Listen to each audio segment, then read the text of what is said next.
Et oui, tu es avec nous sur ce plateau pour faire le point sur ce qui se dit sur la toile. Bonsoir Karim. Bonsoir. Énormément de choses évidemment. Alors je l'évoquais un petit peu plus tôt avec Mathieu Mabin sur ce plateau. C'est vrai qu'il n'y a toujours pas d'unité politique, hein, à peine cet acte de terreur perpétrée. Les politiques ont immédiatement critiqué notamment les aspects sécuritaires. Alors c'est vrai, on va le voir du côté des hommes politiques, ce n'est pas l'heure de l'unité nationale. François Hollande, il y a 2 heures à peu près, publié ce tweet, en tout cas ses équipes, où il explique que ce qui est visé, c'est notre démocratie, elle est la cible, elle sera notre bouclier, c'est notre unité qui fait notre force. Alors cet appel à l'unité n'a certainement pas été entendu par Marine Le Pen, qui, elle, pointe du doigt la responsabilité de tous ceux qui gouvernent le pays depuis 30 ans.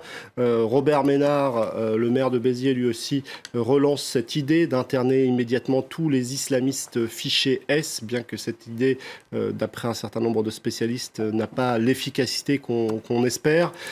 François Fillon, lui, s'est également exprimé sur son compte Twitter. Nous indigner ne suffit plus, il faut agir. Et Nicolas Sarkozy également, un petit peu plus tôt dans la journée, expliquait qu'en assassinant un prêtre catholique et en blessant gravement des fidèles dans une église, c'est l'âme de la France qui est touchée. Ce à quoi ont rétorqué certains internautes que l'âme de la France est touchée aussi lorsqu'on assassine des enfants juifs, des athées de Charlie, une policière antillaise ou un soldat d'origine arabe. En tout cas, on s'aperçoit que les politiques n'ont pas tardé à réagir et pas forcément de la meilleure des façons.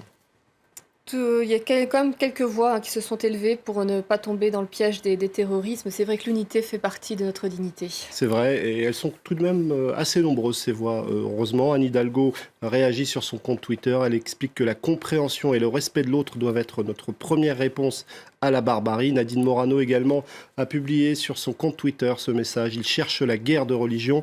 Ne tombons pas dans leur piège. Ce ne sont pas des croyants, mais des barbares.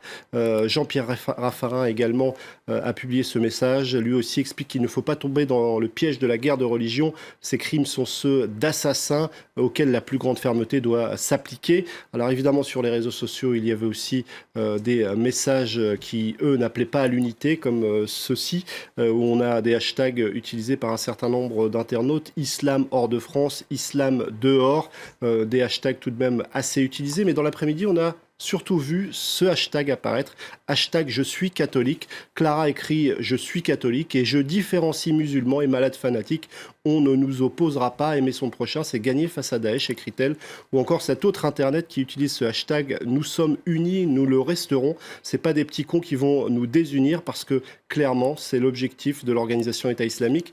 Un article de Slate l'expliquait il y a quelques mois en renvoyant ou plutôt en publiant un extrait d'un organe de propagande de l'organisation État islamique où on expliquait très clairement que ça faisait partie de la stratégie du groupe terroriste que de détruire cette zone grise, cette zone de coexistence entre les communautés, entre musulmans et non musulmans notamment. En tout cas, les choses sont claires, l'objectif est clair, la façon de le combattre l'est aussi finalement. Les médias évoquent évidemment le père Hamel tué dans cet attentat. Alors, beaucoup d'émotions. On en parle évidemment même au-delà de nos frontières. Le site du journal espagnol ABC évoque la mémoire de ce père de 86 ans qui avait décidé de continuer jusqu'au bout à apporter son aide, ses conseils, ou tout simplement discuter avec ses paroissiens au quotidien.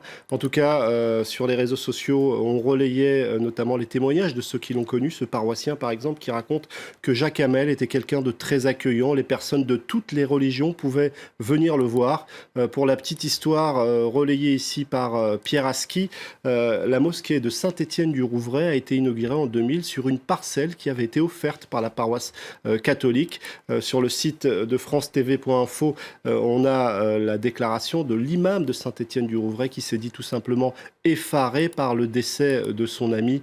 Alors évidemment, cette tragédie n'a pas tardé à arriver aux oreilles de ceux qui étaient du côté de Cracovie, comme ce jeune homme, Guilhem Darniz, qui raconte que 250 jeunes de Rouen ont prié pour leur diocèse dans le métro de Cracovie.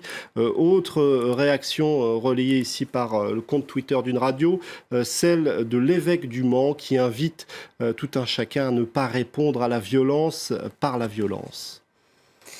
On en sait plus sur les 2 assaillants, tous les 2 abattus. L'un d'entre eux a été identifié et son profil ne pouvait que provoquer la polémique. Alors c'est vrai, on l'a su assez rapidement que l'un des assaillants était connu, fiché. Il portait même un bracelet électronique. Il avait tenté de se rendre en Syrie. Alors évidemment, certains se demandent comment il a pu passer entre les mailles du filet puisqu'il était surveillé. Il pouvait se déplacer le matin avec son bracelet électronique. Mais surtout, ce qui suscite la polémique désormais, c'est qu'il a été remis en liberté contre l'avis du parquet. Sur les réseaux sociaux, beaucoup d'internautes s'interrogent. Certains considèrent que les juges qui ont libéré ce terroriste doivent s'expliquer. C'est le cas de ce tweeto qui l'écrit sur son compte, ou encore celui-ci qui considère qu'on aurait pu éviter cet attentat puisque le terroriste a été libéré contre l'avis de l'antiterrorisme. Les choses sont peut-être un petit peu plus complexes que cela, mais ces questions sont légitimes, mais sans doute qu'elles vont être reposées dans les jours qui viennent. Je vous montre les 2 unes apparaître demain de 2 quotidiens nationaux, celle de Libération, ne rien céder justement pour ne pas sombrer dans la division, mais aussi ne rien céder face aux terroristes. Du côté du Figaro, on a choisi cette photo du père Hamel assassiné par les barbares.